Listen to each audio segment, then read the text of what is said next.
Hello guys, welcome to Ink 33.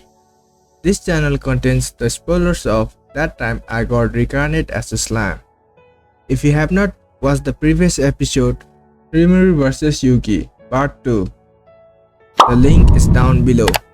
And don't forget to like and subscribe and also hit the bell icon to get the latest updates. As I suspected, I imagine that it might be impossible for me to ever understand this idiot.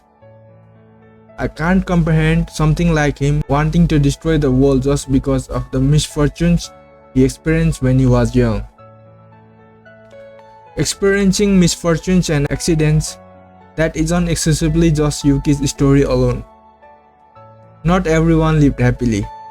Some people lived finely by overcoming their misfortunes. If I were to say, I guess my life was a happy one. So if I was asked, I doubt that I can really understand the feelings of those with unhappy lives. However, I can affirm that involving other people because of his own unhappiness is clearly wrong. People are not created equal. People might be able to treat each other as equal as much as they can within this world system. But it can't be denied that there's a difference in initiate abilities. If you think in that case, a world where everyone in this world can equally enjoy peace and happiness, something like that can only exist in fantasy. That's why you won't be wrong if you call this world incomplete. Even Bella, who tried to create a world completely tuned to his liking, will only be called a fool who can't understand Bellanava's ideals. However, even beyond him, Yuuki, who thinks that it's better to end and destroy everything, has a way of thinking that is too childish and immature. He's a rash person and only supports his own ideas without thinking any kind of responsibilities. As I expected, Yuuki is a fool that I'm incompatible with. The world was cruel, but it granted you everything. That was the world that Bellanava had created. He, who was alone in the empty space, couldn't bear the solitude. That was the reason why he created the world, in order to distract himself from the boredom. Then, just as Bellanava wished for, life was born in this world, and beings began to act freely and asserted their wills. Finally, after a long time, humankind was born as a vessel for the soul with free will and high intellect. Bellanava was thrilled. For Bellanava, who had been bored with the world of emptiness, even just observing the activities of life was fun. But the activities of the creatures called human beings were even more stirring for him. However, there was also a problem. Humans who acquired intellect stimulated each other and took unpredictable actions. If he left them unattended, they will immediately begin to fight against each other and will walk on the path of self-destruction. Several other worlds were born, but he could see that all of them had similar tendencies. Emotions were always the cause. Emotions were something that had been given to them and was necessary to give people the stimulus to develop even further. But emotions that had grown unchecked tended to reject the opinions of others. Different ideas gave rise to various forms of justice. Bellanava pondered. He decided to accept such phenomenon were some necessary evils and the way of the world as a training ground for the soul. If humans were to be controlled completely, conflicts would disappear. However, they will lose the stimulus from emotion and the world will end up as a dystopia where people were all equal but without free will. Such a world was not what Bellanava desired.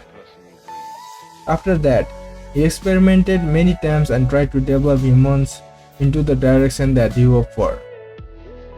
The conditions in many of the parallel worlds immediately deviated from one another. which led them to achieve different evolutions. Meanwhile, he carefully chose humans with mature souls and created angels and demons as the manager of the souls without a lifespan. He constructed a system so that the soul circulated to all the dimensions. He restricted the managers so they won't cause excessive interference and appointed the role of the observer, so that the foundation of the world won't be destroyed. Those he appointed to be observers were Guy, Ramirez, and Dino. I didn't seem to be able to see anything spiritual because the little amount of magic essence in my former world, but perhaps the world might have an observer too. Oh well, not like that thing mattered to me now though. Anyway, the construction of the system was completed. The subjugation of the giants and the likes that appear irregularly was finished and the world had stabilized. When all things began working smoothly, the wheel of fortune spun greatly. By meeting Lucia, Bellanava learned what love was. Then they proved their love, and Lucia ended up pregnant with Millie. At that time, Bellanava lost all of his powers, but I could deduce that was probably due to the compelling force of the world. The reason was called enforceability. The constructed system had declared Lucia's existence as harmful. From the system's standpoint, God's love must be poured out to everyone equally. However, Bellanava's action of loving a specific individual seemed to have caused errors in the system. As a result, the price paid in order to repair the system failure was Bellanava and Lucia's life. Bella's thoughts to condemn the system that even destroyed its creator wasn't irrational, at least from an emotional standpoint. However, what Bella wanted to do was something for pure self-satisfaction, which went against Bellanava's intention. After all, Bellanava loved this world and he wished for Millie, his daughter, to survive. The proof of that desire was the fact he had sacrificed himself to the system. Even if it was said that he had lost all of his abilities, a story of him who was a god to be killed by humans will be a tall tale. It was impossible for Bella to understand that. So he cooperated with Yuuki and tried to destroy the world. I guess, what a truly foolish story. I opened my eyes slightly. I am sure I had begun my final battle with Yuuki, and yet, you have finally woken up. Oh, Shiol-san, share something to me. Where are we? Also, what happened to Beldora-san? This is the end of the world. It could also be referred to as the end of time and space. As for Beldora, he was isolated inside the imaginary space and completely protected, so please rest assured. I see, Beldora-san is alright. Thank goodness. This needlessly vast and empty world is the end of time and space, she said. Certainly, time doesn't flow and it is in a stop state. I can't sense the spread of space either. Yes, in this world, the flow of time has stopped. The spread of space has ceased as well. And in accordance with the law of entropia, this world has arrived at nothingness. Has arrived? You are talking as if you have watched it. That's right. We were hauled to beyond space and time due to Yuuki's attack. The lifespan of the planet has already ended a long time ago. But the collapse of the world hasn't yet been reached. From that I deduced, Yuuki probably couldn't destroy the world itself yet. When he was at the phase where he destroyed the celestial bodies as well as the space-time continuum, I presume that Yuuki's lifespan had come to an end. However, I can't judge whether his wish was fulfilled or not. After that, We wandered around as we drifted in space, and I witnessed the end of this universe. I can't understand what Shiel-san is saying at all. I witnessed the end of the universe? What is he talking about? Rather, there's no way we can be alive in a situation like that. If you want to lie, come up with a more believable one. So I thought, but I remember Shiel-san never lies. She deceives me sometimes, but she didn't lie as I simply misunderstood. Or rather, she made me do so. That's all of it. That means this is really the end of the world. Yes, that's right. Then, I will get straight to the point. What will Master do after this? What will I do? Because a long time has passed. Tornol has accumulated an enormous amount of energy. Although Bellanava is said to have lost Tornol by creating the world, there's no problem since Rimuru-sama has imaginary space. Because imaginary space has an infinite capacity. It can't be filled up. However, it has already been filled with enough energy that even recreating the world tens of thousands of times is possible. Additionally, it's possible to reproduce the memories of those connected to Rimuru-sama and intentionally create a world that's nearly identical from before. What will you do? Huh? Shiel asked me as such, which made me speechless. Yes, if this place was the end of time and space, that meant Rimuru, Shuna, my friends in Tempest, Diablo and the other demons, Guy, Ramirez, Milim and the other demon lords, all the people that I loved, all of them didn't exist anywhere in this world. I finally understood that. In other words, I lost to Yuuki. Bullshit, damn it! Doesn't this mean I completely lost to Yuuki? No, that's incorrect. Yuuki couldn't even destroy Rimuru-sama. But I couldn't protect those I loved. Therefore, it's meaningless. There's no meaning if I am the only one who survived.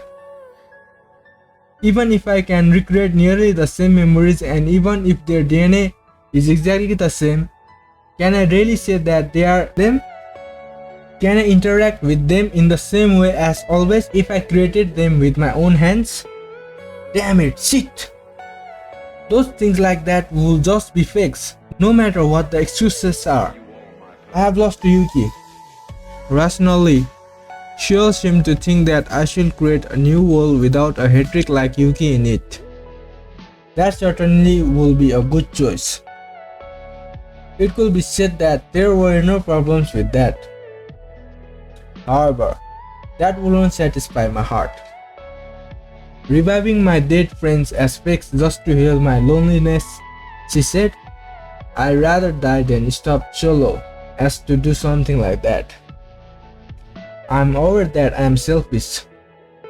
However, that's the reason why I couldn't approve of creating a conventional world just for myself. In a world like that, my whole existence itself will rot away and die. I will rather proudly choose to bear the loneliness than cling to the past just to comfort myself. I knew it. I had expected that Rimuru-sama would answer like that. I shouted in anger, but on the contrary, Shiel-san replied happily. Then she continued her words. Besides, you have not lost to Yuuki yet. You just have to go and defeat him now. Shiel-san casually said those words. I just have to go and defeat him now? Does she mean to go back to the bygone past? Can something like that be done? Slowly seemed to be able to read the memories of the future with time leap. But that was just an ability to return to your past self. Besides, it could not be activated while time was stopped. Yuuki would carefully plan to block a way out like that by stopping time. No, there's no problem. The teleportation newly acquired from Mai was originally just a mere prototype of a different ability. The ability is not the ability to move to a place you have visited, but the ability to transcend time and space to reach the location you desire. For Rimuru-sama, who rules over time and space, such a thing as going across time is simple. I was speechless. So that was her reason. No wonder Shiel-san was calm, even though I was angry. From the beginning, she probably had anticipated everything that I desired. Alright then, let's get into it and defeat that idiot immediately. You know it, don't you? I don't like losing after all. As you wish, my lord. Shiel responded to my order. Brief as usual. Her response was stated matter-of-factly. However, I just woke up a little while ago, but Shiel-san had been waiting for me to wake up for countless years. An unconceivable joy spilled out from her voice as she responded to my order. In order to not betray that feeling, I chose the wall that I think is the right one. I'm not going to lose anymore. Well then, let's end this quickly.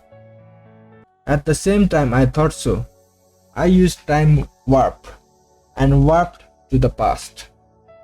I instinctively knew that I warped to a different spot from before.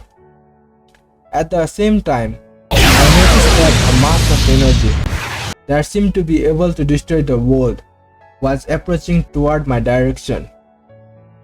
However, I didn't panic and swallowed it whole in one gulp.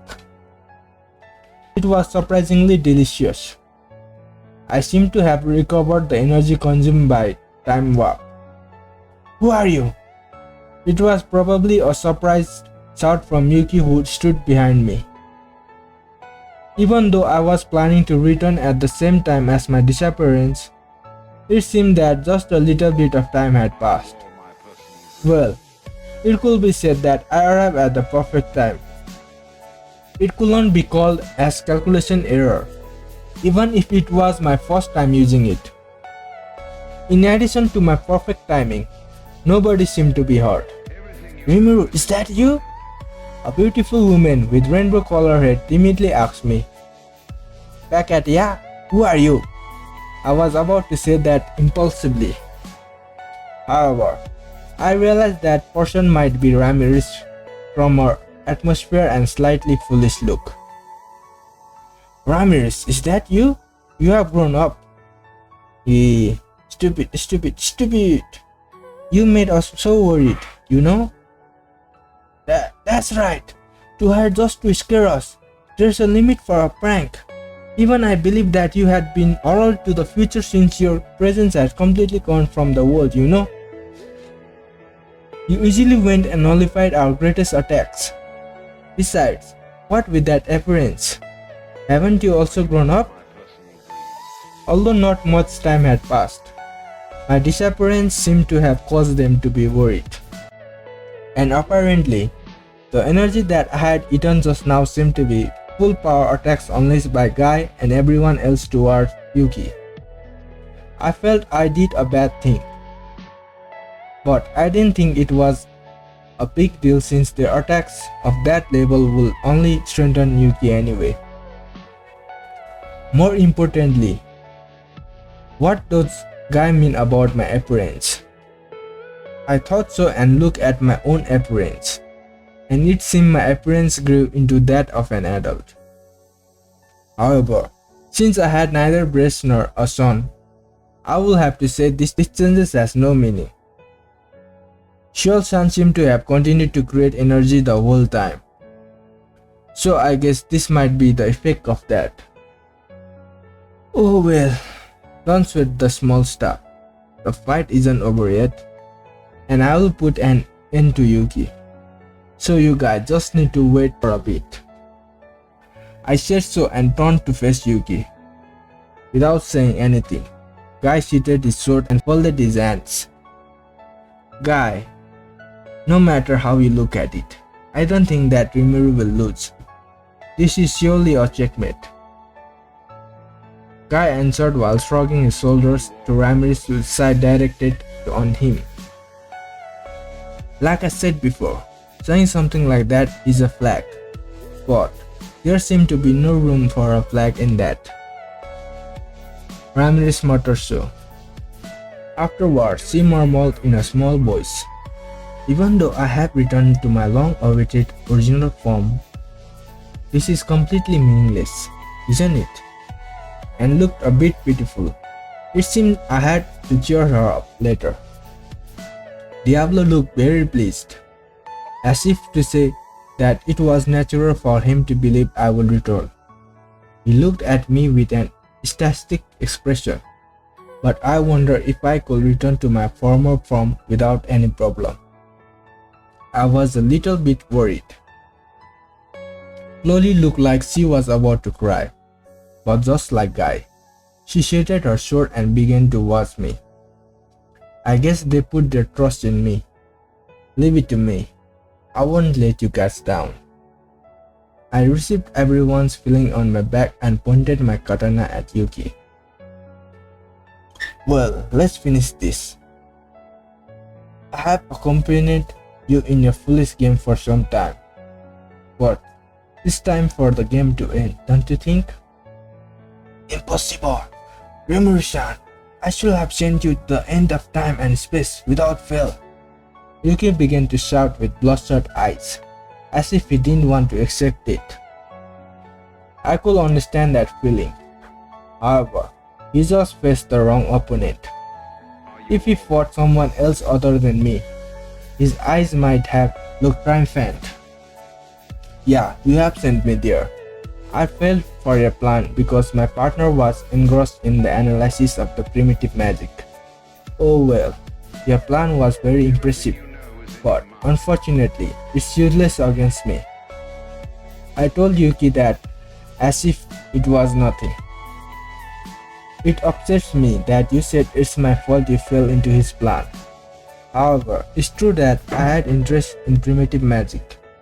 It's vexing, but I can't refuse it." Shielchan was upset as if she was displeased with something I said, but I decided to ignore her. Mainly, it was because I didn't say anything wrong. It can't be. Time leap?